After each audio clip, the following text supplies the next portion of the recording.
Sabrina was my pride and joy. She was my miracle child. I always said that she was a gift from God. She was just precious. She would always help people. She'd give her jacket, her shirt off her back to whoever needed it. That's how sweet Sabrina was. I mean, she was just that special girl. She would always go in my closet and take my clothes. Or she loved taking selfies. She loved taking selfies. She would send me pictures and she would be like, "Look, Mom." And I'm like, "Sabrina, why are you wearing my dress? Why are you in my closet?" And she would play dress up even at 15, 16, 17, even at 18, So it was just things like that I missed, that mother and daughter that young girls like to do with their moms, is get into their shoes or clothes or makeup. And that's what I miss. I miss that a lot about her. Because now I don't have nobody to do that with. She loved restaurants, going shopping. And actually that 2014 in December, we took her shopping. I had received a bonus from work, and I told my wife, let's take her to buy her whatever she wanted. That one picture we took of her there, it was actually at Walmart. We took a picture of her, and that was the last picture we took of her that day. And I would never forget that. She was so happy that we bought her stuff,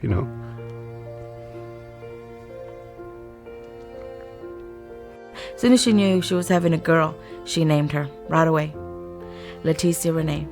See, Sabrina, when she was young, she was little, I used to put these bows on her head. And that's the first thing she told me. She goes, "Mom, and please do not put those big old bows on her head." That was the first thing she told me. I was like, "Sabrina, I'm going to be the grandma. I have to spoil her. And if I want to put these big old bows and a nice dress and matching shoes and socks, I'm going to do it." Yeah, I was looking forward. I was just looking forward for the baby to be here. And for Leticia to be here. Yeah, I couldn't wait. I just couldn't wait. On that December 23rd, we took Sabrina to Weatherford. And we tried to convince Sabrina. She's 6 months pregnant at this time. And we told her, "Why don't you just go with us, to Corpus Christi?" She's like, no. She wanted to spend it with the baby's father and his family. So we understood that as well. And we told her, okay. And she got all her belongings off. And she comes to the right side, to the passenger side. And she gave me a kiss. She gave me a kiss. She goes, "Okay, Mom and Dad, I love you." And we were like, "Well, we love you too. And, you be careful, Sabrina." She's like, "Yeah, I will, Mom." And that day,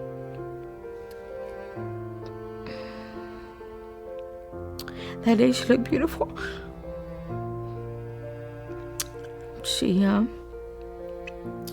I had bought her some maternity clothes for Christmas. I'm always going to regret that I didn't take a picture of her that day, because she looked so beautiful. She was glowing. But I never thought that what happened to us would. And then, so I always tell myself, "God, I should have taken that last photo."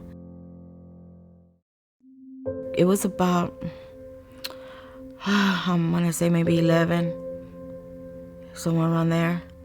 And we get a call from the baby's father, his mom. And she calls us, "Donna, get up." She goes, "The kids have been in an accident." That's what it was, in an accident. And I was like, I jumped out of bed. I said, "Well, how are they? Where's Sabrina?" And she goes, "I don't know. I just know that he called us and that they're at the hospital there at John Peter Smith."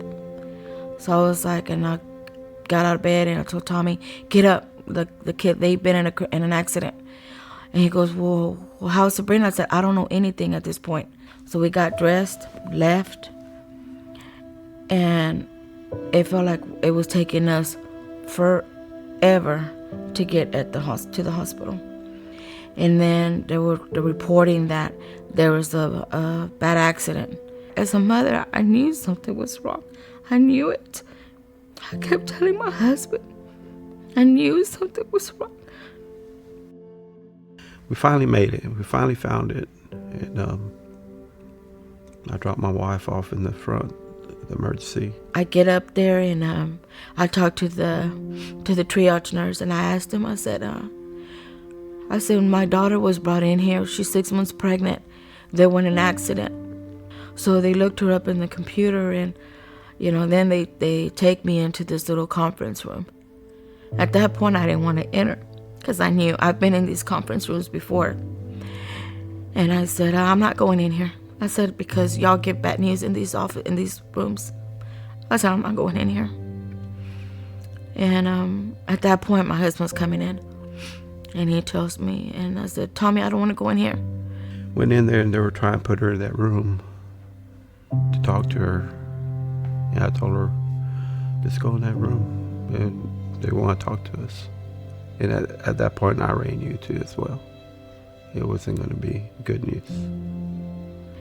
So I'm pacing, I'm waiting for somebody to come in and tell me something, because I didn't know. So we have the doctor come in. We had a male nurse and a female nurse come in. 3 people come in. And I could just tell by the look in their eyes. I said, what happened to my daughter? And they were like, we're sorry, ma'am. At that point, I felt my knees buckle and I almost fell to the floor. If it wasn't for the male nurse to catch me. And I broke into 1,000 pieces, and I said to my grandbaby, what happened to my grandbaby? And I was like, I'm sorry. At that world, my world fell apart. I couldn't leave. I said, and I had to call everybody. So we're sitting there, and the chaplain comes in, and they're talking to us, and they're giving us, they're telling us that they did an emergency cesarean on Sabrina, but the impact was so horrific that Leticia she didn't have no chance. Given the way the cars were left, Leticia didn't have a chance to survive it. And Sabrina sustained horrific injuries. So I told them, I said, I cannot leave here without not seeing my daughter and my grandbaby. I said, I don't know how y'all are gonna do it, but y'all gonna have to do something because I need to see her. I need to make sure that it's her. I said, sometimes y'all make mistakes. I said, maybe y'all have the wrong Sabrina. Maybe y'all made a mistake. So they clean her up. They clean her up. They do the best that they can for Sabrina and Leticia. And they come back and they take us. It was a long walk to that mortuary. So we're standing there. There's a long white curtain. And I'm being held by the doctors. And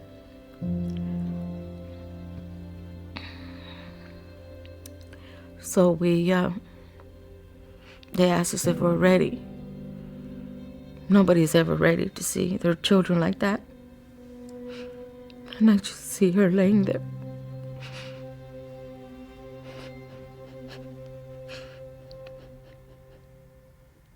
On a metal table. With a sheet up to her neck.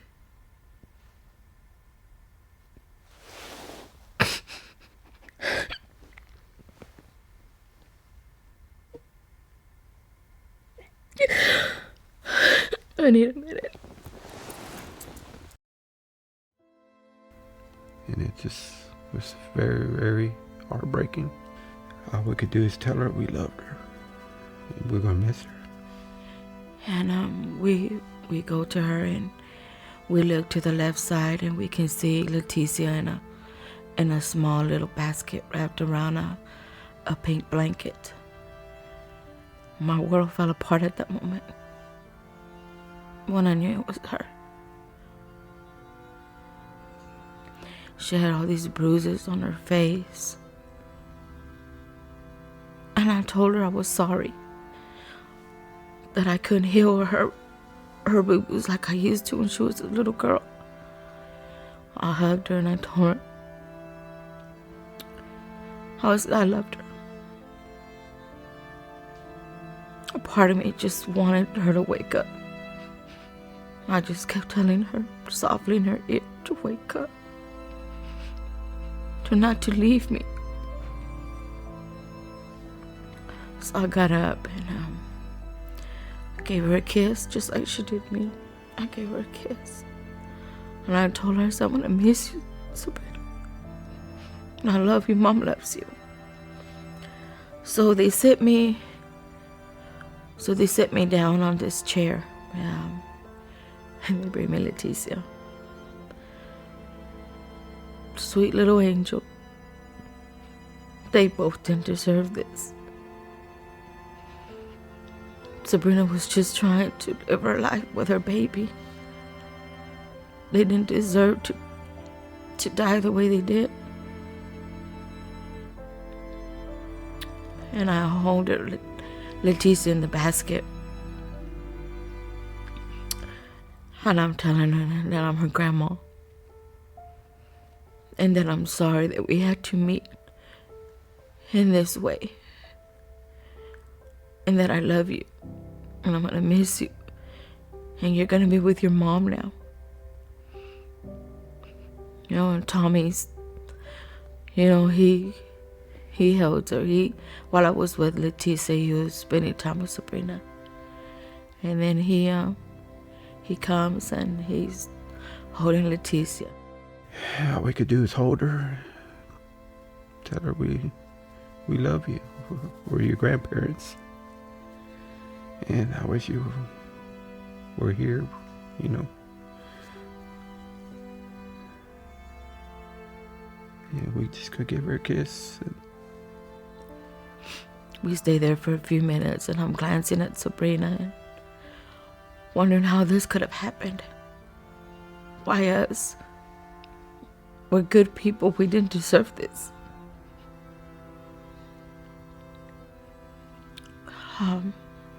So then we had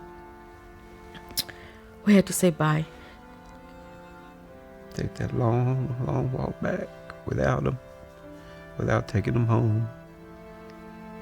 It was very, very, very, very heartbroken. It's to this day, it's painful. It's painful that I have this pain in my heart. Yeah, still can't believe that somebody could do that to take them away from us.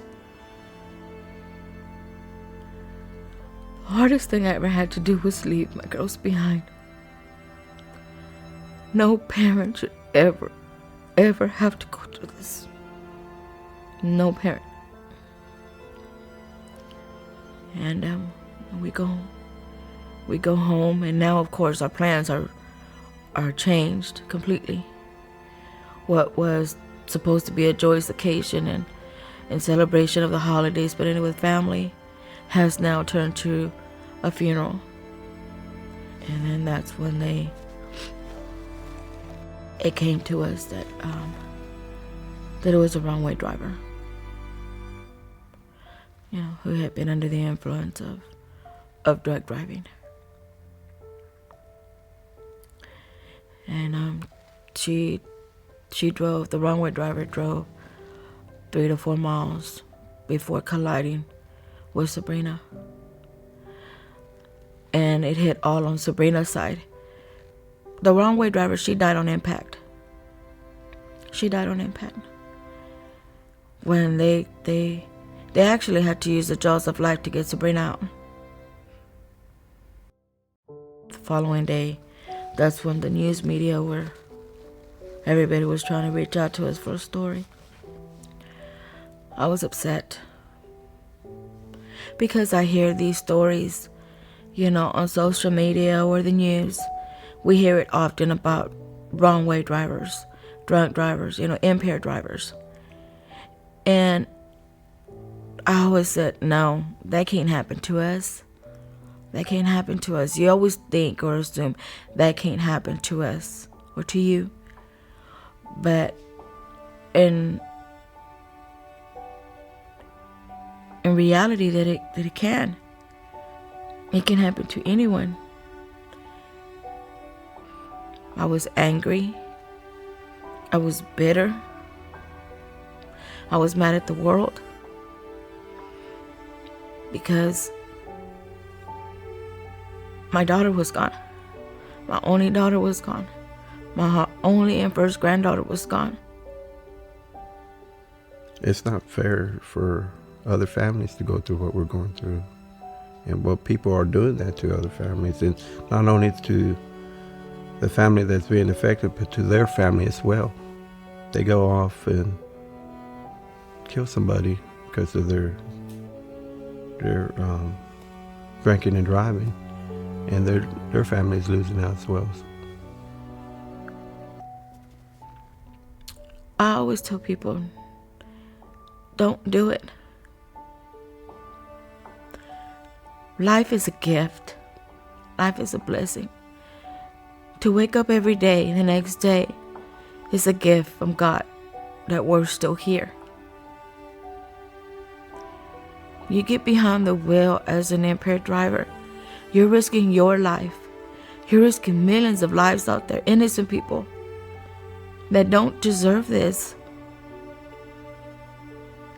I don't want another mother or father to go through what we've been going through.